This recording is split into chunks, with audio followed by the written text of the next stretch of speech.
ਤੇ ਸਭ ਤੋਂ ਪਹਿਲਾਂ ਇੱਕ ਖਬਰ ਦਰਦਨਾਕ ਹਾਦਸੇ ਦੀ ਬਟਾਲਾ ਤੋਂ। ਬਟਾਲਾ ਦੇ ਪਿੰਡ ਜੌੜਾ ਸਿੰਘਾਂ ਦੇ ਵਿੱਚ ਇੱਕ ਦਰਦਨਾਕ ਹਾਦਸਾ ਵਾਪਰਿਆ। ਇੱਕ ਘਰ ਦੀ ਅਚਾਨਕ ਛੱਤ ਡਿੱਗ ਪਈ ਔਰ ਛੱਤ ਡਿੱਗਣ ਕਾਰਨ ਦੋ ਲੋਕਾਂ ਦੀ ਮੌਤ ਹੋ ਗਈ। ਇੱਕ ਬਜ਼ੁਰਗ ਮਹਿਲਾ ਤੇ ਇੱਕ 5 ਸਾਲ ਦੇ ਬੱਚੇ ਦੀ ਮੌਤ ਹੋ ਗਈ। 3 ਸਾਲ ਦਾ ਇੱਕ ਛੋਟਾ ਬੱਚਾ ਜ਼ਖਮੀ ਹੋਇਆ ਹੈ। ਮਲਬੇ ਨੂੰ ਹਟਾਉਣ ਦਾ ਕੰਮ ਜਾਰੀ ਹੈ। ਘਟਨਾ ਬਟਾਲਾ ਦੇ ਪਿੰਡ ਜੌੜਾ ਸਿੰਘਾਂ ਦੀ ਦੱਸੀ ਜਾ ਰਹੀ ਹੈ। ਦਰਦਨਾਕ ਹਾਦਸਾ ਵਾਪਰਿਆ ਹੈ। ਦੋ ਲੋਕਾਂ ਦੀ ਜਾਨ ਚਲੀ ਗਈ। ਇੱਕ ਬਜ਼ੁਰਗ ਮਹਿਲਾ ਦੀ, ਇੱਕ 5 ਸਾਲ ਦੇ ਬੱਚੇ ਦੀ, ਇੱਕ 3 ਵਰਿਆਂ ਦਾ ਇੱਕ ਬੱਚਾ ਜ਼ਖਮੀ ਹੋਇਆ ਹੈ। ਮਲਬੇ ਨੂੰ ਹਟਾਉਣ ਦਾ ਕੰਮ ਚੱਲ ਰਿਹਾ ਹੈ। ਘਰ ਦੀ ਹਾਲਤ ਦੇਖੀ ਜਾ ਸਕਦੀ ਹੈ ਤਸਵੀਰਾਂ ਦੇ ਵਿੱਚ। ਇੱਕ ਘਰ ਦੀ ਛੱਤ ਡਿੱਗੀ ਹੈ ਔਰ ਮਲਬਾ ਕਿਸ ਤਰੀਕੇ ਨਾਲ ਵਿਖਰਿਆ ਹੋਇਆ। ਬਿਸ਼ੰਬਰ ਬਿੱਟੂ ਸਾਡੇ ਸਹਿਯੋਗੀ ਜੁੜੇ ਨੇ। ਬਿਸ਼ੰਬਰ, ਕੀ ਵਜ੍ਹਾ ਕੀ ਰਹੀ? ਕੋਈ ਘਰ ਦੀ ਖਸਤਾ ਹਾਲਤ ਸੀ ਜਾਂ ਕੋਈ ਨਿਰਮਾਣ ਕੰਮ ਚੱਲ ਰਿਹਾ ਸੀ? ਕਿਸ ਤਰੀਕੇ ਨਾਲ ਇਹ ਪੂਰੀ ਘਟਨਾ ਵਾਪਰੀ ਔਰ ਕੌਣ ਸੀ ਉਹ ਮਹਿਲਾ, ਉਹ ਬੱਚਾ ਜਿਸ ਦੀ ਮੌਤ ਹੋਈ ਹੈ? ਬਿਲਕੁਲ ਬਟਾਲਾ ਦੇ ਪਿੰਡ ਜੌੜਾ ਸਿੰਘਾਂ 'ਚ ਜਿਹੜੀ ਘਟਨਾ ਵਾਪਰੀ ਹੈ, ਉੱਥੇ ਜੋ ਇੱਕ ਖਸਤਾ ਹਾਲ ਮਕਾਨ ਵਿੱਚ ਇੱਕ ਰਹਿ ਰਹੇ ਸੀ ਇਹ ਬੱਚਾ ਔਰ ਉਹਦੀ ਦਾਦੀ। ਉਹ ਜਿਹਦੇ ਕਰਕੇ ਹਾਦਸਾ ਹੋਇਆ, ਹਾਦਸਾ ਹੋਣ ਦੌਰਾਨ ਬੱਚੇ ਦੀ ਮਹਿਲਾ ਦੀ ਮੌਤ ਹੋ ਗਈ ਆ। ਔਰ ਉੱਥੇ ਜੋ ਪ੍ਰਸ਼ਾਸਨ ਅਧਿਕਾਰੀ ਹੁਣ ਮੌਕੇ ਤੇ ਪਹੁੰਚੇ ਨੇ, ਲੇਕਿਨ ਤੁਸੀਂ ਸਰਕਾਰ ਵੱਲੋਂ ਬੜੇ ਦਾਅਵੇ ਕੀਤੇ ਜਾਂਦੇ ਨੇ ਕਿ ਕਿਸੇ ਦਾ ਕੱਚਾ ਮਕਾਨ ਹੀ ਰਹਿਣ ਜਗ੍ਹਾ ਕਿਸੇ ਨੇ ਦਾ ਰਹਿਣ। ਲੇਕਿਨ ਤੁਸੀਂ ਦੇਖ ਸਕਦੇ ਹੋ ਕਿ ਇੱਕ ਬਜ਼ੁਰਗ ਦਾ ਔਰ ਬੱਚੇ ਦੀ ਇੱਕ ਡੈਥ ਹੋ ਜਿਹੜੀ ਇੱਕ ਮਕਾਨ ਡਿੱਗ ਜਾਣਾ ਇੱਕ ਬੜੀ ਵੱਡੀ ਦਰਦਨਾਕ ਘਟਨਾ ਹੈ। ਸਮਾਜ ਵਾਸਤੇ ਇੱਕ ਕਲੰਕ ਆ, ਕਿਉਂਕਿ ਜਦੋਂ ਸਾਰੇ ਲੋਕ ਦਾਅਵਾ ਕਰਦੇ, ਲੀਡਰ ਬੜੇ ਦਾਅਵੇ ਕਰਦੇ ਨੇ ਕਿ ਤੁਸੀਂ ਹਰ ਕਿਸੇ ਨੂੰ ਰਹਿਣ ਨੂੰ ਪੱਕਾ ਮਕਾਨ ਮਿਲੇਗਾ, ਲੇਕਿਨ ਤੁਸੀਂ ਵੇਖ ਸਕਦੇ ਹੋ ਕਿ ਕੱਚਾ ਮਕਾਨ ਕਿਸ ਦੇ ਸਾਰਾ ਹਾਦਸਾ ਹੋਇਆ ਜੀ। ਔਰ ਕਿੰਨੇ ਮੈਂਬਰ ਸੀ ਬਿਸ਼ੰਬਰ ਪਰਿਵਾਰ ਦੇ ਵਿੱਚ? ਸਾਰੇ? ਕੋਈ ਹੋਰ ਵੀ ਜ਼ਖਮੀ ਹੋਇਆ ਜੀ? ਬਿਲਕੁਲ ਵਿਜੇ, ਘਰ ਵਿੱਚ ਹੋਰ ਹੀ ਪਰਿਵਾਰਕ ਮੈਂਬਰ ਸੀ, ਲੇਕਿਨ ਉਹਨਾਂ ਦਾ ਬਚਾਅ ਹੋ ਗਿਆ। ਲੇਕਿਨ ਉਹਦੇ ਵਿੱਚੋਂ ਕੁਛ ਛੋਟੀ ਮੋਟੀ ਸੱਟਾਂ ਲੱਗੀਆਂ, ਲੇਕਿਨ ਇੱਕ ਮਹਿਲਾ ਤੇ ਇੱਕ ਬੱਚੇ ਦੀ ਜਿਹੜੀ ਮੌਕੇ ਤੇ ਮੌਤ ਹੋ ਗਈ ਆ। ਤੇ ਚੱਲਦੇ ਬੜਾ ਦਰਦਨਾਕ ਹਾਦਸਾ ਕਹਿ ਸਕਦੇ ਹਾਂ ਜੀ। ਧੰਨਵਾਦ ਬਿਸ਼ੰਬਰ ਇਸ ਜਾਣਕਾਰੀ ਦੇ ਲਈ। ਤਾਂ ਬਟਾਲਾ ਦੀਆਂ ਇਹ ਤਸਵੀਰਾਂ ਅਸੀਂ ਦਿਖਾ ਰਹੇ ਹਾਂ। ਇਹ ਤਰਾਸਦੀ ਹੈ ਇੱਕ, ਔਰ ਕਿਤੇ ਨਾ ਕਿਤੇ ਇਹ ਉਸ ਜਿਹੜੀ ਆਰਥਿਕ ਸਥਿਤੀ ਨੂੰ ਵੀ ਬਿਆਨ ਕਰਦੀ ਹੈ। ਜਿਨ੍ਹਾਂ ਲੋਕਾਂ ਦੇ ਮਕਾਨ ਪੁਰਾਣੇ ਨੇ, ਜਰਜਰ ਹੋ ਚੁੱਕੇ ਨੇ, ਪਰ ਉਹਨਾਂ ਦੀ ਆਰਥਿਕ ਸਥਿਤੀ ਐਸੀ ਨਹੀਂ ਹੈ ਕਿ ਉਸ ਨੂੰ ਠੀਕ ਕਰਵਾ ਸਕਣ।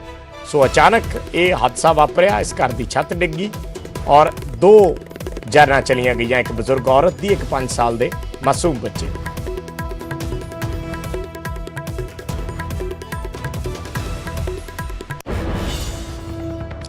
ਤੇ ਜਲੰਧਰ ਤੋਂ ਇੱਕ ਖਬਰ ਦਿਖਾਉਣੇ ਹਾਂ। ਜਲੰਧਰ 'ਚ ਇੱਕ ਕਾਂਗਰਸ ਲੀਡਰ ਵੱਲੋਂ ਨਗਰ ਨਿਗਮ ਦਫ਼ਤਰ ਦੇ ਵਿੱਚ ਖੂਬ ਹੰਗਾਮਾ ਕੀਤਾ ਗਿਆ। ਅਫਸਰਾਂ ਦੀ ਝਾੜ ਚੰਬ ਕੀਤੀ ਗਈ। ਅਫਸਰਾਂ ਤੇ ਕੰਮ ਨਾ ਕਰਨ ਦੇ ਇਲਜ਼ਾਮ ਲਾਏ ਗਏ ਤੇ ਕਾਂਗਰਸ ਆਗੂ ਦੇ ਵਿਹਾਰ ਤੇ ਅਫਸਰਾਂ ਨੇ ਵੀ ਨਾਰਾਜ਼ਗੀ ਜਤਾਈ ਹੈ। ਪੂਰਾ ਮਾਮਲਾ ਕੀ ਸੀ? ਕਿਉਂ ਇਸ ਕਾਂਗਰਸ ਆਗੂ ਨੂੰ ਅਫਸਰਾਂ ਦੇ ਨਾਲ ਲੜਾਈ ਝਗੜਾ ਕਰਨਾ ਪਿਆ ਜਾਂ ਬਹਿਸਬਾਜ਼ੀ ਕਰਨੀ ਪਈ? ਇਸ ਰਿਪੋਰਟ ਦੇ ਜ਼ਰੀਏ ਸਮਝਾਉਂਦੇ ਹਾਂ।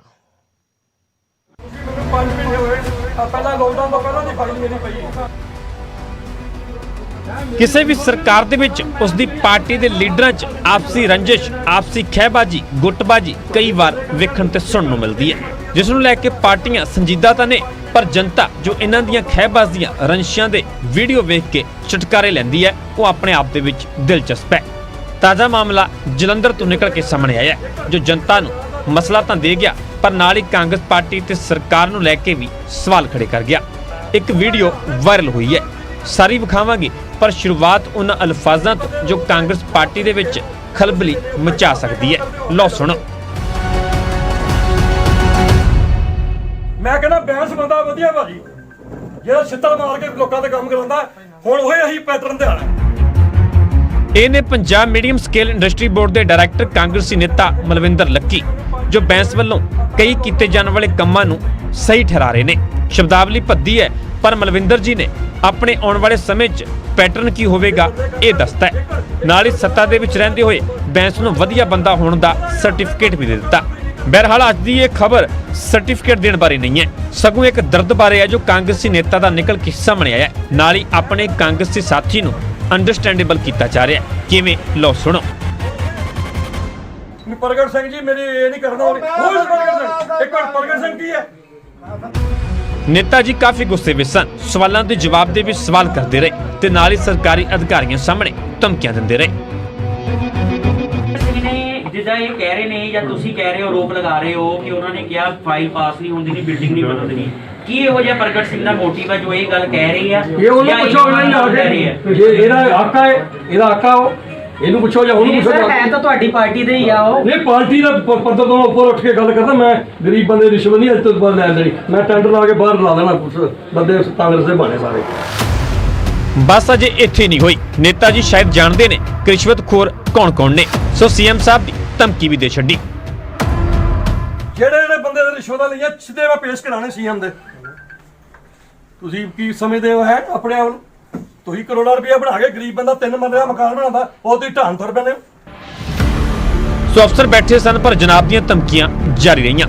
ਮੀਡੀਆ ਕੋਲ ਖਲੋਤਾ ਸੀ, ਸਭ ਕੁਝ ਰਿਕਾਰਡ ਹੁੰਦਾ ਰਿਹਾ। ਜਨਾਬ ਦਾ ਪਾਰਾ ਹਾਈ ਸੀ ਤੇ ਅਫਸਰ ਚੁੱਪਚਾਪ ਬੈਠੇ ਰਹੇ। ਨੇਤਾ ਜੀ ਦਾ ਦਰਦ ਛਲਕਦਾ ਰਿਹਾ। ਅਖੀਰ ਕੋਲ ਬੈਠੇ ਜੁਆਇੰਟ ਕਮਿਸ਼ਨਰ ਸਾਹਿਬ ਨੇ ਪੁੱਛਿਆ, ਸਰ ਮਾਮਲਾ ਦੱਸੋ ਕੀ ਹੈ, ਅਸੀਂ ਹੱਲ ਕਰ ਦਿੰਦੇ ਹਾਂ। ਸੋ ਨੇਤਾ ਜੀ ਨੇ ਕਾਰਨ ਵੀ ਦੱਸਿਆ ਕਿ ਉਹ ਇੰਨਾ ਅੱਗ ਬਬੂਲਾ ਕਿਉਂ ਹੋਏ ਨੇ, ਪਰ ਨਾਲ ਹੀ ਕੋਲ ਬੈਠੇ ਅਫਸਰ ਨੂੰ ਸਸਪੈਂਡ ਤੇ ਨੌਕਰੀ ਚੋਂ ਕੱਢਣ ਦੀ ਗੱਲ ਕਹਿ ਦਿੱਤੀ। 40 ਸਾਲ ਪੁਰਾਣੀ ਬਿਲਡਿੰਗ ਹੈ, ਮੈਂ ਖਰੀਦੀ ਸੀਗੀ, ਠੀਕ ਹੈ ਜੀ। ਇਹ ਕਹਿੰਦੇ ਉਹਦਾ ਸੀਐਲਯੂ ਕਰਾਉਣਾ ਪੈਣਾ, ਮੈਂ ਕਿਹਾ ਕਰਾ ਦਿੰਦੇ ਆ, ਠੀਕ ਹੈ। ਲੋਕਡਾਊਨ ਤੋਂ ਪਹਿਲਾਂ ਇਹਨਾਂ ਫਾਈਲ ਫੜੀ ਹੈ, ਠੀਕ ਹੈ। ਹੁਣ ਲੋਕਡਾਊਨ ਵੀ ਲੰਘ ਗਿਆ, ਹੁਣ ਕਹਿੰਦੇ ਨਵੇਂ ਰੇਟ ਚਲਾਣੀ, ਮੈਂ ਚਲ ਨਵੇਂ ਰੇਟ ਲਾ ਦਿਓ, ਠੀਕ ਹੈ। ਅੱਜ ਕੱਲ ਮੈਂ ਆਇਆ ਤਾਂ ਕਹਿੰਦਾ ਮੈਨੂੰ ਪ੍ਰਗਟ ਸਿੰਘ ਨੇ ਰੋਕਿਆ ਵੀ ਮੈਂ ਤੂੰ ਇਹ ਆਪਣੇ ਜਿਹੜੀ ਇਹ ਬਿਲਡਿੰਗ ਨਹੀਂ ਬਣਦੀ ਨਾ ਨਾ ਫਾਈਲ ਕਰ। ਸਿੱਧੀ ਇਹੋ ਜਿਹੇ ਬੰਦੇ ਨੂੰ ਸ਼ਰੇਆਮ ਜਿਹੜਾ ਮੈਂ ਕਹਿੰਦਾ ਵੈਸੇ ਤਾਂ ਨੌਕਰੀ ਜੋ ਕੱਢ ਰਹੀ ਹੈ ਸਸਪੈਂਡ ਜ਼ਰੂਰ ਕਰੇ। ਕਮਾਲ ਕਰੀਏ, ਨਹੀਂ ਬਿਲਡਿੰਗ ਬਣੂਗੀ ਫਿਰ ਕੀ ਹੋ ਜਾਊਗਾ? ਹੈ ਮੇਰੀ ਰੋਟੀ ਖੋਲੇਗਾ ਤੂੰ? ਸੋ ਕਾਰਨ ਕੀ ਹੈ? ਜੇ ਮਸਲੇ ਤੇ ਜਾਂਚ ਤਾਂ ਬਣਦੀ ਹੈ, ਪਰ ਇੱਕ ਡਾਇਰੈਕਟਰ ਲੈਵਲ ਦੇ ਇਸ ਨੇਤਾ ਦੇ ਇਸ ਕਾਰੇ ਤੇ ਕਈ ਸਵਾਲ ਤਾਂ ਜ਼ਰੂਰ ਖੜੇ ਹੁੰਦੇ ਨੇ। ਜਲੰਧਰ ਤੋਂ ਸੁਰਿੰਦਰ ਕੰਬੋਜ, ਨਿਊਜ਼ 18 ਪੰਜਾਬ।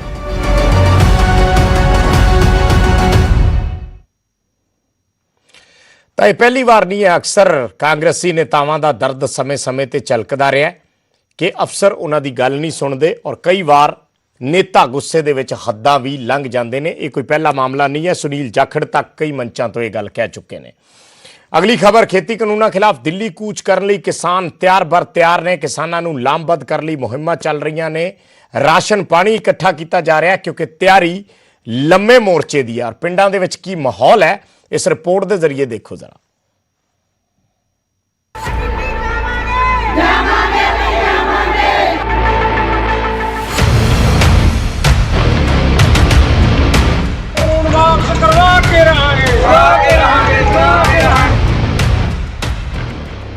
ਇਹ ਦਿੱਲੀ ਲਈ ਤਿਆਰੀ ਹੈ, ਬੇਮਿਸਾਲ ਤਿਆਰੀ। ਪਿੰਡਾਂ ਦੇ ਵਿੱਚ ਕੀ ਮਰਦ, ਕੀ ਔਰਤਾਂ ਤੇ ਕੀ ਬੱਚੇ ਸਭ ਦਿੱਲੀ ਘੇਰਨ ਦੇ ਲਈ ਕਾਲੇ ਨੇ। ਪਰ ਦਿੱਲੀ ਦੇ ਵਿੱਚ ਐਂਟਰੀ ਹੋਵੇਗੀ ਜਾਂ ਨਹੀਂ, ਇਸ ਬਾਰੇ ਅਜੇ ਪਤਾ ਨਹੀਂ, ਪਰ ਤਿਆਰੀ ਫਿਰ ਵੀ ਪੂਰੀ ਹੈ। ਕਿਉਂਕਿ ਜੇ ਰਸਤੇ ਦੇ ਵਿੱਚ ਕਿਤੇ ਰੋਕ ਦਿੱਤਾ ਤਾਂ ਫਿਰ ਉੱਥੇ ਹੀ ਪੱਕਾ ਡੇਰਾ ਲਾਉਣਾ ਹੈ। ਇਸ ਲਈ ਪੂਰਾ ਸਮਾਨ ਤਿਆਰ ਕੀਤਾ ਜਾ ਰਿਹਾ ਹੈ। ਤਸਵੀਰਾਂ ਭਵਾਨੀਗੜ੍ਹ ਦੇ ਪਿੰਡ ਘਰਾਚੋ ਦੀਆਂ ਨੇ, ਜਿੱਥੇ ਪਿੰਡ ਦੀਆਂ ਔਰਤਾਂ ਨੇ ਘਰ ਘਰ ਜਾ ਕੇ ਰਾਸ਼ਨ ਇਕੱਠਾ ਕੀਤਾ। ਕਣਕ, ਆਟਾ, ਮਿਰਚ, ਮਸਾਲੇ ਔਰਤਾਂ ਨੇ ਆਪਣੀ ਮਿਹਨਤ ਦੇ ਨਾਲ ਆਟੇ ਦੇ ਗੱਟੇ ਭਰ ਦਿੱਤੇ, ਟਰਾਲੀਆਂ ਦੇ ਵਿੱਚ ਲੱਦੇ ਜਾ ਰਹੇ ਨੇ ਕਿਉਂਕਿ ਤਿਆਰੀ ਵੱਡੇ ਮੋਰਚੇ ਦੀ ਹੋ ਰਹੀ ਹੈ। ਆਟਾ, ਦਾਲ, ਗੁੜ, ਚਾਹ ਸਾਰਾ ਕੁਝ ਜੀ ਇਕੱਠਾ ਕਰ ਰਹੇ ਹਾਂਗੇ। ਅਸੀਂ ਦਿੱਲੀ ਜਾਵਾਂਗੇ ਜੀ, ਜਿੰਨਾ ਚਿਰ ਸਾਡੇ ਹੱਕ ਨਹੀਂ ਮਿਲਦੇ ਉਹਨਾਂ ਚਿਰ ਵਾਪਸ ਨਹੀਂ ਆਵਾਂਗੇ। ਉਧਰ ਮੌੜ ਮੰਡੀ ਦੇ ਪਿੰਡ ਯਾਤਰੀ 'ਚ ਵੀ ਕਿਸਾਨਾਂ ਨੂੰ ਲਾਮਬੱਧ ਕੀਤਾ ਗਿਆ। ਇੱਥੇ ਵੀ ਕਿਸਾਨਾਂ ਨੇ ਦਿੱਲੀ ਜਾਣ ਦੇ ਲਈ ਰਾਸ਼ਨ ਇਕੱਠਾ ਕੀਤਾ ਹੈ, ਜਿਸ ਵਿੱਚ ਔਰਤਾਂ ਨੇ ਵੀ ਕਿਸਾਨਾਂ ਦਾ ਪੂਰਾ ਸਾਥ ਦਿੱਤਾ। ਕਿਸਾਨਾਂ ਨੇ ਕਿਹਾ ਕਿ ਉਹ ਖੇਤੀ ਕਾਨੂੰਨ ਰੱਦ ਕਰਵਾਉਣ ਦੇ ਲਈ ਦਿੱਲੀ ਜਾ ਰਹੇ ਨੇ ਅਤੇ ਸਫਲ ਹੋ ਕੇ ਪਰਤਣਗੇ। ਜਿਹੜੀ ਸਾਡੀ ਤਿਆਰੀ ਹੈ ਜੀ 26-27 ਦੀ, ਉਹ ਪੂਰੀ ਜੋਰਾਂ ਸ਼ੋਰਾਂ ਨਾਲ ਕੀਤੀ ਜਾ ਰਹੀ ਆ। ਪਿੰਡਾਂ ਦੇ ਵਿੱਚ ਮੀਟਿੰਗਾਂ, ਰੈਲੀਆਂ, ਝੰਡਾ ਮਾਰਚ, ਉੱਥੋਂ ਦੇ ਲਈ ਰਾਸ਼ਨ ਪਾਣੀ ਵੱਡੀ ਪੱਧਰ ਤੇ ਕਰ ਰਹੇ ਹਾਂ। ਕਿਸਾਨਾਂ ਨੇ 26 ਤੇ 27 ਨਵੰਬਰ ਨੂੰ ਦਿੱਲੀ ਵਿੱਚ ਧਰਨੇ ਦੇਣ ਦਾ ਐਲਾਨ ਕੀਤਾ ਹੈ, ਜਦਕਿ ਦਿੱਲੀ ਵਿੱਚ ਪ੍ਰਦਰਸ਼ਨਾਂ ਤੇ ਰੋਕ ਲੱਗੀ ਹੋਈ ਹੈ। ਕਿਸਾਨਾਂ ਨੇ ਕਿਹਾ ਕਿ ਜਿੱਥੇ ਵੀ ਰੋਕਿਆ ਜਾਵੇਗਾ ਉੱਥੇ ਹੀ ਧਰਨੇ ਤੇ ਬੈਠ ਜਾਣਗੇ। ਪੂਰੀ ਤਿਆਰੀ ਦੇ ਨਾਲ ਦਿੱਲੀ ਵੱਲ ਕੂਚ ਕਰਨਗੇ। ਤਿਆਰੀ ਪੂਰੀ ਮੁਕੰਮਲ ਹੋ ਗਈ। ਤਿਆਰੀ ਰਾਸ਼ਨ ਪਾਣੀ ਸਾਰਾ ਤਿਆਰ ਕਰ ਲਿਆ, ਇਕੱਠਾ ਕਰ ਲਿਆ ਰਾਸ਼ਨ ਪਾਣੀ। ਜਾਣੀ ਟਰਾਲੀਆਂ ਦੇ ਵਿੱਚ ਜਾਣ ਦੀ ਤਿਆਰੀ ਆ, ਪੂਰੀਆਂ ਟਰਾਲੀਆਂ ਜਾਣਗੀਆਂ, ਬੱਸਾਂ ਵੀ ਜਾਣਗੀਆਂ, ਟਰਾਲੀਆਂ ਵੀ ਜਾਣਗੀਆਂ। ਕੇਂਦਰ ਨਵੇਂ ਕਾਨੂੰਨ ਵਾਪਸ ਲੈਣ ਦੇ ਲਈ ਤਿਆਰ ਨਹੀਂ। ਕਿਸਾਨਾਂ ਨੂੰ ਕਾਨੂੰਨ ਰੱਦ ਕੀਤੇ ਜਾਣ ਤੋਂ ਘੱਟ ਕੋਈ ਸ਼ਰਤ ਮਨਜ਼ੂਰ ਨਹੀਂ। ਫੈਸਲਾ ਦਿੱਲੀ ਦੇ ਵਿੱਚ ਹੋਣਾ ਹੈ ਅਤੇ ਇਸ ਲਈ ਕਿਸਾਨ ਪੂਰੀ ਤਿਆਰੀ ਦੇ ਨਾਲ ਦਿੱਲੀ ਘੇਰਨ ਜਾ ਰਹੇ ਨੇ। ਭਵਾਨੀਗੜ੍ਹ ਤੋਂ ਰਵੀ ਆਜ਼ਾਦ ਅਤੇ ਤਲਵੰਡੀ ਸਾਬੋ ਤੋਂ ਮਨੀਸ਼ ਗਰਗ, ਨਿਊਜ਼ 18। ਤੇ ਖਬਰ ਪਟਿਆਲਾ ਤੋਂ। ਪਟਿਆਲਾ 'ਚ ਪਿੰਡ ਧਰੇੜੀ ਜੱਟਾਂ ਟੋਲ ਪਲਾਜ਼ਾ ਤੇ ਕਿਸਾਨਾਂ ਦੇ ਧਰਨੇ 'ਚ ਪੰਜਾਬੀ ਦੇ ਅੱਜ ਕਈ ਨਾਮਵਰ ਕਲਾਕਾਰ ਪਹੁੰਚੇ, ਜਿਨ੍ਹਾਂ 'ਚ ਕੰਵਰ ਗਰੇਵਾਲ, ਰਾਖੀ ਹੁੰਦਲ, ਬਿੰਨੂ ਢਿੱਲੋਂ ਸ਼ਾਮਲ ਸਨ। ਕੰਵਰ ਗਰੇਵਾਲ ਤੇ ਬਿੰਨੂ ਢਿੱਲੋਂ ਨੇ ਕਿਹਾ ਕਿ ਇਹ ਹਮਲਾ ਸਾਡੀ ਹੋਂਦ ਤੇ ਕੀਤਾ ਗਿਆ, ਇਸ ਲਈ ਸਾਨੂੰ ਸਾਰਿਆਂ ਨੂੰ ਇਕੱਠੇ ਹੋ ਕੇ ਇਸ ਲੜਾਈ ਨੂੰ ਲੜਨਾ ਹੋਏਗਾ, ਨਹੀਂ ਤੇ ਅਸੀਂ ਖਤਮ ਹੋ ਜਾਵਾਂਗੇ। ਕਲਾਕਾਰਾਂ ਨੇ ਆਪਣੇ ਗੀਤਾਂ ਤੇ ਭਾਸ਼ਣ ਨਾਲ ਲੋਕਾਂ ਨੂੰ ਦਿੱਲੀ ਦੇ ਪ੍ਰਦਰਸ਼ਨ ਦੇ ਲਈ ਪ੍ਰੇਰਿਤ ਕੀਤਾ।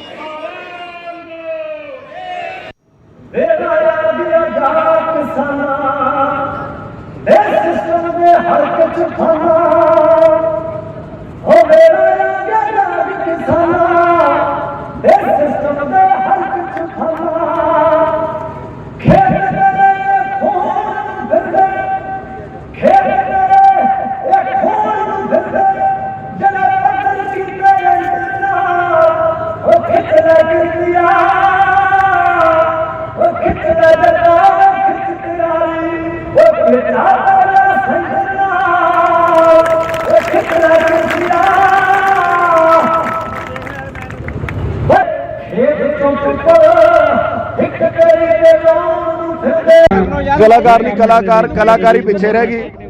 ਹੁਣ ਕਲਾਕਾਰੀ ਵਾਲਾ ਕੰਮ ਨਹੀਂ, ਇਹ ਭਾਈਬੰਦੀ ਵਾਲਾ ਕੰਮ ਹੈ ਸਾਰਿਆਂ ਦੇ, ਕਿਉਂਕਿ ਕੱਲੇ ਘਰ ਦੀ ਗੱਲ ਹੈ। ਕੱਲੇ ਚਾਹੀਦੀ ਉਹ ਕੋਈ ਵੀ ਹੋਵੇ, ਇਹ ਜਾਤ ਪਾਤ ਕੰਮਾਕਾਰਾਂ ਤੋਂ ਧਰਮ ਤੋਂ ਉੱਤੇ ਉੱਠ ਕੇ ਸਾਰੇ ਜਾਣੇ ਕਿਸਾਨੇ ਦੀ ਗੱਲ ਹੈ। ਇਹ ਸਾਰੇ ਭਰਾ ਇਕੱਠੇ ਹੋਏ ਨੇ, ਸਾਰੀਆਂ ਭੈਣਾਂ ਅੱਜ ਦੇਖਿਆ ਤੁਸੀਂ ਧਰੇੜੀ ਜੱਟਾਂ ਧਰਨਾ ਦੇ ਰਹੇ ਨੇ, ਸਾਰੀਆਂ ਬੀਬੀਆਂ ਵੀ ਬੈਠੀਆਂ ਨੇ।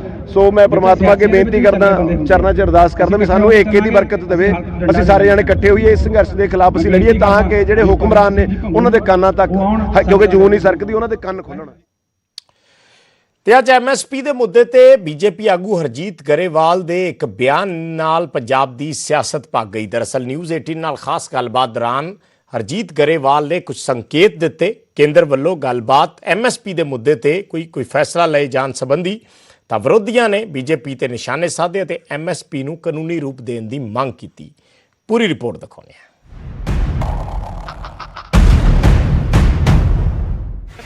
ਕਿਸਾਨ ਰੇਲਾਂ ਚਲਾਉਣ ਦੇ ਲਈ ਰਾਜੀ ਹੋਏ ਇਸ ਤੋਂ ਪਹਿਲਾਂ ਕਿ ਟ੍ਰੇਨਾਂ ਚੱਲਦੀਆਂ ਪੰਜਾਬ ਦੀ ਸਿਆਸਤ ਭੱਗੀ ਹੈ। ਬੀਜੇਪੀ ਨੇਤਾ ਹਰਜੀਤ ਗਰੇਵਾਲ ਦੇ ਇੱਕ ਬਿਆਨ ਨੇ ਸਿਆਸੀ ਭੱਠੀ ਦੇ ਵਿੱਚ ਤੇਲ ਪਾ ਦਿੱਤਾ ਹੈ। ਦਰਅਸਲ ਗਰੇਵਾਲ ਨੇ ਇੱਕ ਵੱਡਾ ਬਿਆਨ ਦਿੱਤਾ ਹੈ ਤੇ ਕਿਹਾ ਹੈ ਕਿ ਕੇਂਦਰ ਸਰਕਾਰ ਅੰਨਦਾਤਾ ਨੂੰ ਲਿਖਤੀ ਭਰੋਸਾ ਦੇ ਸਕਦੀ ਹੈ ਤੇ ਇਹ ਭਰੋਸਾ ਕਣਕ ਤੇ ਝੋਨੇ ਦੀ ਖਰੀਦ ਦਾ ਦਿੱਤਾ ਜਾ ਸਕਦਾ ਹੈ।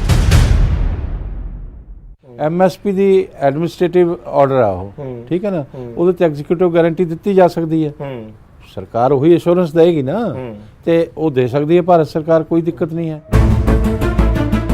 ਇਸ ਬਿਆਨ ਦੀ ਦੇਰ ਸੀ ਕਿ ਵਿਰੋਧੀ ਧਿਰਾਂ ਨੇ ਮੋਰਚਾ ਸੰਭਾਲ ਲਿਆ ਤੇ ਬੀਜੇਪੀ ਨੂੰ ਘੇਰਨਾ ਸ਼ੁਰੂ ਕਰ ਦਿੱਤਾ। ਕੈਬਨਿਟ ਮੰਤਰੀ ਸੁਖਜਿੰਦਰ ਰੰਧਾਵਾ ਨੇ ਕਿਹਾ ਕਿ ਕੇਂਦਰ ਦੇ ਇਸ ਭਰੋਸੇ ਦਾ ਕੋਈ ਫਾਇਦਾ ਨਹੀਂ। ਜੇ ਕੇਂਦਰ ਸਰਕਾਰ ਅਸਲ ਦੇ ਵਿੱਚ ਕਿਸਾਨਾਂ ਦਾ ਭਲਾ ਚਾਹੁੰਦੀ ਹੈ ਤਾਂ ਐਮਐਸਪੀ ਨੂੰ ਕਾਨੂੰਨੀ ਰੂਪ ਦੇਵੇ। ਮੇਰਾ ਖਿਆਲ ਹੈ ਕਿ ਲਿਖਤੀ ਰੂਪ 'ਚ ਦੇਣ ਦੀ ਬਜਾਏ ਪਾਰਲੀਮੈਂਟ 'ਚ ਦੁਬਾਰਾ ਇਹ ਚੀਜ਼ ਲੈ ਕੇ ਆਉਣੀ ਚਾਹੀਦੀ ਹੈ ਕਿ ਜਿਹੜੀ ਐਮਐਸਪੀ ਆ ਉਹਦੀ ਕਿਸੇ ਵੇਲੇ ਅਮੈਂਡ ਕੀਤਾ ਜਾ ਸਕਦਾ, ਕੋਈ ਵੀ ਲਾਅ, ਉਹਨੂੰ ਅਮੈਂਡਮੈਂਟ ਲੈ ਕੇ ਆਉਣਾ ਚਾਹੀਦਾ। ਉਧਰ ਆਪ ਵਿਧਾਇਕ ਅਮਨ ਅਰੋੜਾ ਨੇ ਵੀ ਕੇਂਦਰ ਦੀ ਨੀਅਤ ਤੇ ਸਵਾਲ ਚੁੱਕੇ ਨੇ। ਉਹਨਾਂ ਕਿਹਾ ਕਿ ਲਿਖਤੀ ਭਰੋਸਾ ਦੇਣ ਦੇ ਨਾਲ ਗੱਲ ਨਹੀਂ ਬਣਨੀ।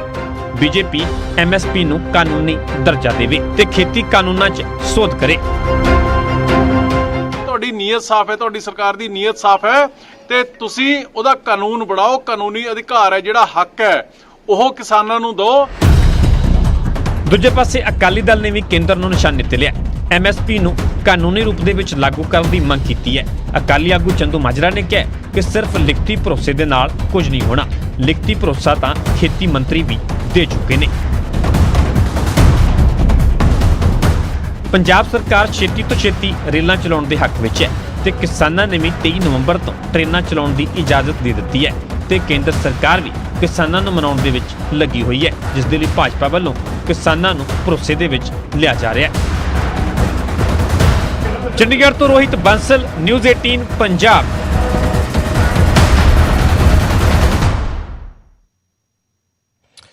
ਤੇ ਬੇਸ਼ੱਕ 30 ਕਿਸਾਨ ਜਥੇਬੰਦੀਆਂ ਯਾਤਰੀ ਟ੍ਰੇਨਾਂ ਚਲਾਉਣ ਲਈ ਰਾਜ਼ੀ ਹੋ ਗਈਆਂ ਨੇ, ਪਰ ਕਿਸਾਨ ਮਜ਼ਦੂਰ ਸੰਘਰਸ਼ ਕਮੇਟੀ ਆਪਣੇ ਸਟੈਂਡ ਤੇ ਅੜੀ ਹੋਈ ਹੈ। ਸੰਘਰਸ਼ ਕਮੇਟੀ ਨੇ ਯਾਤਰੀ ਰੇਲਾਂ ਨੂੰ ਰਾਹ ਦੇਣ ਤੋਂ ਇਨਕਾਰ ਕਰ ਦਿੱਤਾ। ਕਮੇਟੀ ਵੱਲੋਂ ਮੁੱਖ ਮੰਤਰੀ ਨਾਲ ਮੀਟਿੰਗ ਤੋਂ ਬਾਅਦ ਅਗਲਾ ਫੈਸਲਾ ਲਿਆ ਜਾਏਗਾ।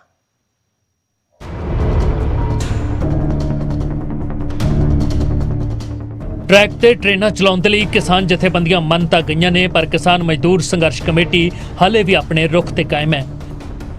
जंडियाला गुरु दे विच रेलवे ट्रैक ते धरना दे रही किसान मजदूर संघर्ष कमेटी नूं लगदा है कि गलबात दे जरिए सरकार उन्हां नूं ब्लैकमेल करन दी कोशिश कर रही है। ਜਿਹੜਾ ਬੰਦਾ ਤੁਹਾਨੂੰ ਬਲੈਕਮੇਲ ਕਰਨ ਲੱਗ ਪਵੇ ਉਹ ਜਿੰਨਾ ਤੁਸੀਂ ਪਿੱਛੇ ਹਟੋਗੇ ਉਹਨਾਂ ਹੋਰ ਬਲੈਕਮੇਲ ਕਰੂਗਾ। ट्रेनां दे रुके होण दी वजह नाल पंजाब सरकार नूं भी वड्डा नुकसान झल्लना पै रिहा है। इस लई सरकार दे वल्लों लगातार गलबात दे जरिए विच विचाले दा रस्ता कढण दी कोशिश हो रही है। सोमवार नूं मुख मंत्री कैप्टन अमरिंदर सिंह किसान मजदूर संघर्ष कमेटी दे नाल खुद बैठक करन वाले ने ताकि बाकी किसान जथेबंदियां दी तरह ਇਹ ਜਥੇਬੰਦੀ ਵੀ ਟ੍ਰੇਨਾਂ ਨੂੰ ਹਰੀ ਝੰਡੀ ਤੇ ਦੇਵੇ। ਔਰ ਮੈਨੂੰ ਪੂਰੀ ਉਮੀਦ ਹੈ ਕਿ ਉਹ ਵੀ ਪੰਜਾਬ ਦੇ ਮੁੱਖ ਮੰਤਰੀ ਕੈਪਟਨ ਅਮਰਿੰਦਰ ਸਿੰਘ ਦੀ ਅਪੀਲ ਨੂੰ ਸਮਝਣਗੇ ਔਰ ਦੂਸਰੇ ਕਿਸਾਨਾਂ ਦੀ ਵੀ ਅਪੀਲ ਨੂੰ ਸਮਝਣਗੇ। ਕਿਸਾਨ ਮਜ਼ਦੂਰ ਸੰਘਰਸ਼ ਕਮੇਟੀ ਪੰਜਾਬ ਨੇ ਜਿਹੜਾ ਫੈਸਲਾ ਕੀਤਾ ਵੀ ਮਾਲ ਗੱਡੀਆਂ ਵਾਸਤੇ ਰਾਹ ਖੁੱਲਾ ਵਾ, ਉਹਦੇ ਵਾਸਤੇ ਰਾਹ ਚਾਲੂ ਰਹੂਗਾ। ਸਰਕਾਰ ਦੀ ਅਪੀਲ ਤੋਂ ਪਹਿਲਾਂ ਹੀ ਨਰਮ ਰੁਖ ਅਖਤਿਆਰ ਕਰਨ ਵਾਲੀਆਂ किसान जथेबंदियां ने किसान मजदूर संघर्ष कमेटी नूं अपील की है कि वह ट्रेनां दे लई रास्ता दे देवे। नहीं ये तालमेल रखा जा सकता जी किसान संघर्ष कमेटी नाल तालमेल करके तां फैसला ये साझा बनदा तां बहुत वधिया सी। खेती कानूनां दे खिलाफ जारी किसानां दी लड़ाई दे विच कैप्टन सरकार शुरुआत तो ही किसानां दे नाल है, पर लगातार लंबे खिੱਚਦੇ जा रहे अंदोलन की वजह दे नाल नुकसान सरकार नूं भी झल्लना पै रिहा है। ਅਜਿਹੇ ਵਿੱਚ ਗੱਲਬਾਤ ਦੀ ਕਮਾਨ ਖੁਦ ਮੁੱਖ ਮੰਤਰੀ ਕੈਪਟਨ ਅਮਰਿੰਦਰ ਸਿੰਘ ਨੇ ਸੰਭਾਲੀ ਹੈ ਅਤੇ ਕਿਸਾਨ ਜਥੇਬੰਦੀਆਂ ਟ੍ਰੇਨਾਂ ਨੂੰ ਚਲਾਉਣ ਦੇ ਲਈ ਮੰਨ ਵੀ ਗਈਆਂ ਨੇ। ਪਰ ਬਿਨਾਂ ਕਿਸਾਨ ਮਜ਼ਦੂਰ ਸੰਘਰਸ਼ ਕਮੇਟੀ ਦੇ ਮੰਨੇ ਟ੍ਰੇਨਾਂ ਦਾ ਚੱਲ ਪਾਉਣਾ ਫਿਲਹਾਲ ਮੁਸ਼ਕਿਲ ਲੱਗ ਰਿਹਾ ਹੈ, ਕਿਉਂਕਿ ਟਰੈਕ ਤੇ ਸਭ ਤੋਂ ਵੱਡਾ ਮਾਰਗ ਇਸੇ ਕਿਸਾਨ ਜਥੇਬੰਦੀ ਕੋਲ ਹੈ। Bureau report news 18।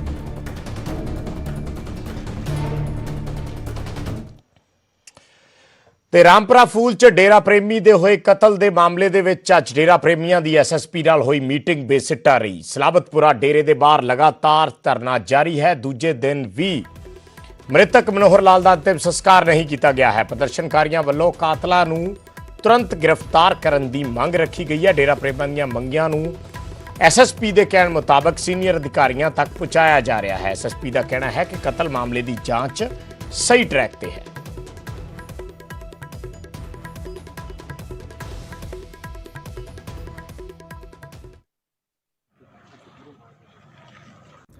ਪ੍ਰਸ਼ਾਸਨ ਨਾਲ ਜੋ ਗੱਲਬਾਤ ਚੱਲੀ ਹੈ ਜੀ, ਗੱਲਬਾਤ ਠੀਕ ਮਾਹੌਲ 'ਚ ਚੱਲੀ ਹੈ।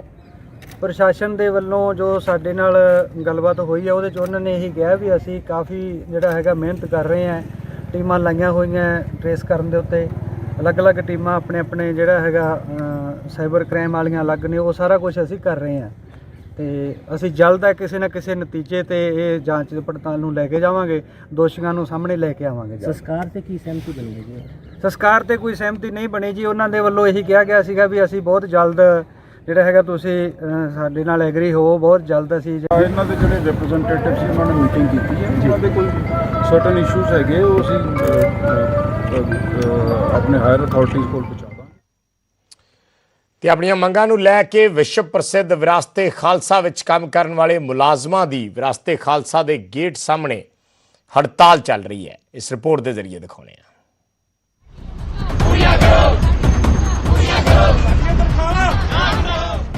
ਵਿਸ਼ਵ ਪ੍ਰਸਿੱਧ ਵਿਰਾਸਤੇ ਖਾਲਸਾ ਜੋ ਕਿ ਕੋਰੋਨਾ ਮਹਾਮਾਰੀ ਦੇ ਚੱਲਦੇ ਕਈ ਮਹੀਨਿਆਂ ਤੋਂ ਬੰਦ ਪਿਆ ਸੀ ਤੇ ਕੁਝ ਦਿਨ ਪਹਿਲਾਂ ਹੀ ਸੈਲਾਨੀਆਂ ਲਈ ਖੋਲ ਦਿੱਤਾ ਗਿਆ। ਹਜੇ ਵਿਰਾਸਤੇ ਖਾਲਸਾ ਨੂੰ ਖੋਲੇ ਹੋਏ ਜ਼ਿਆਦਾ ਸਮਾਂ ਵੀ ਨਹੀਂ ਹੋਇਆ ਸੀ ਕਿ ਵਿਰਾਸਤੇ ਖਾਲਸਾ ਵਿੱਚ ਕੰਮ ਕਰਨ ਵਾਲੇ ਮੁਲਾਜ਼ਮਾਂ ਵੱਲੋਂ ਆਪਣੀਆਂ ਮੰਗਾਂ ਨੂੰ ਲੈ ਕੇ ਹੜਤਾਲ ਕਰ ਦਿੱਤੀ। ਹੜਤਾਲ ਕਰ ਰਹੇ ਮੁਲਾਜ਼ਮਾਂ ਦਾ ਕਹਿਣਾ ਹੈ ਕਿ ਉਹ ਪਿਛਲੇ 10 ਤੋਂ 15 ਸਾਲਾਂ ਤੋਂ ਇੱਥੇ ਨੌਕਰੀ ਕਰ ਰਹੇ ਨੇ। ਪਹਿਲਾਂ ਇਹਨਾਂ ਦੀ ਤਨਖਾਹ ਲਗਭਗ 25,000 ਦੇ ਕਰੀਬ ਸੀ, ਜੋ ਹੁਣ ਘਟਾ ਕੇ 10,000 ਰੁਪਏ ਦੇ ਕਰੀਬ ਕਰ ਦਿੱਤੀ ਗਈ ਹੈ, ਜਿਸ ਕਾਰਨ ਉਹਨਾਂ ਦਾ ਗੁਜ਼ਾਰਾ ਔਖਾ ਹੋ ਰਿਹਾ ਹੈ। ਜਦੋਂ ਤੱਕ ਉਹਨਾਂ ਦੀਆਂ ਮੰਗਾਂ ਪੂਰੀਆਂ ਨਹੀਂ ਕੀਤੀਆਂ ਜਾਂਦੀਆਂ ਉਹ ਹੜਤਾਲ ਤੇ ਹੀ ਰਹਿਣਗੇ। ਪਿਛਲੇ 10 ਸਾਲਾਂ ਤੋਂ ਕੰਮ ਕਰ ਰਿਹਾ ਜੀ। ਮੈਂ ਪਹਿਲੇ ਫੇਜ਼ ਦਾ ਕੰਮ ਵੀ ਮੁਕੰਮਲ ਕਰਵਾਇਆ ਤੇ ਦੂਸਰੇ ਦਾ ਵੀ ਕਰਵਾਇਆ ਜੀ। ਹੁਣ ਸਾਡੀਆਂ ਤਨਖਾਹਾਂ ਜਿਹੜੀਆਂ ਸਿੱਧੀਆਂ 40,000 ਤੋਂ ਸਿੱਧੀਆਂ 10,000 ਤੇ ਕਰ ਦਿੱਤੀਆਂ। ਨਾ ਕਿਸੇ ਨੂੰ ਪੁੱਛਿਆ ਗਿਆ ਨਾ ਕਿਸੇ ਨੂੰ ਦੱਸਿਆ ਗਿਆ ਜੀ। ਔਰ ਅਸੀਂ ਇੱਥੇ ਜਿਵੇਂ ਪੁਰਾਣੇ ਸਟਾਫ ਦੇ ਨਾਲ ਵੀ ਜੌਬ ਕਰ ਰਹੇ ਹਾਂ ਜੀ ਸਟਾਰਟਿੰਗ ਤੋਂ। ਸਾਡੀ ਜਿਹੜੀ ਤਨਖਾਹ ਸੀਗੀ ਬੜੀ ਮੁਸ਼ਕਿਲ ਦੇ ਨਾਲ ਇੰਕਰੀਮੈਂਟ ਲਾ ਕੇ ਅਸੀਂ ਇਸ ਪੋਜੀਸ਼ਨ ਤੇ ਪਹੁੰਚੇ ਸੀਗੇ ਕਿ ਸਾਡੀਆਂ ਤਨਖਾਹਾਂ ਜਿਹੜੀਆਂ ਉਹ 20,000 ਤੋਂ ਲੈ ਕੇ 22,000 ਦੇ ਵਿੱਚ ਹੋਈਆਂ ਸੀਗੀਆਂ।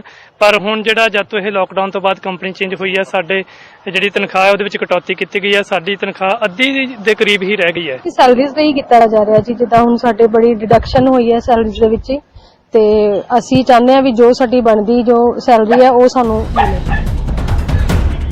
ਹੜਤਾਲ ਤੇ ਬੈਠੇ ਮੁਲਾਜ਼ਮਾਂ ਮੁਤਾਬਿਕ ਉਹਨਾਂ ਨੇ ਆਪਣੀ ਇਸ ਸਮੱਸਿਆ ਬਾਰੇ ਵਿਧਾਨ ਸਭਾ ਸਪੀਕਰ ਰਾਣਾ ਕੰਵਰਪਾਲ ਸਿੰਘ ਨਾਲ ਵੀ ਗੱਲ ਕੀਤੀ ਹੈ ਤੇ ਸਪੀਕਰ ਸਾਹਿਬ ਨੇ ਉਹਨਾਂ ਦੀ ਇਸ ਸਮੱਸਿਆ ਦਾ ਹੱਲ ਕਰਨ ਦਾ ਭਰੋਸਾ ਦਿੱਤਾ ਹੈ। ਹੜਤਾਲ ਤੇ ਬੈਠੇ ਮੁਲਾਜ਼ਮਾਂ ਨੇ ਸਾਫ਼ ਕਰ ਦਿੱਤਾ ਹੈ ਕਿ ਜਦ ਤੱਕ ਮਹਿਕਮਾ ਉਹਨਾਂ ਦੀ ਤਨਖਾਹ ਦੀ ਕਟੌਤੀ ਵਾਲਾ ਫਰਮਾਨ ਵਾਪਸ ਨਹੀਂ ਲੈ ਲੈਂਦਾ, ਉਹ ਇਸੇ ਤਰ੍ਹਾਂ ਵਿਰਾਸਤੇ ਖਾਲਸਾ ਦੇ ਗੇਟ ਸਾਹਮਣੇ ਧਰਨੇ ਤੇ ਬੈਠੇ ਰਹਿਣਗੇ। ਹੁਣ ਦੇਖਦੇ ਹਾਂ ਕਿ ਮਹਿਕਮਾ ਇਸ ਸਮੱਸਿਆ ਦਾ ਕੀ ਹੱਲ ਕੱਢਦਾ ਹੈ। ਆਨੰਦਪੁਰ ਸਾਹਿਬ ਤੋਂ ਰਾਜਕੁਮਾਰ ਦੀ ਰਿਪੋਰਟ, ਨਿਊਜ਼ 18 ਪੰਜਾਬ।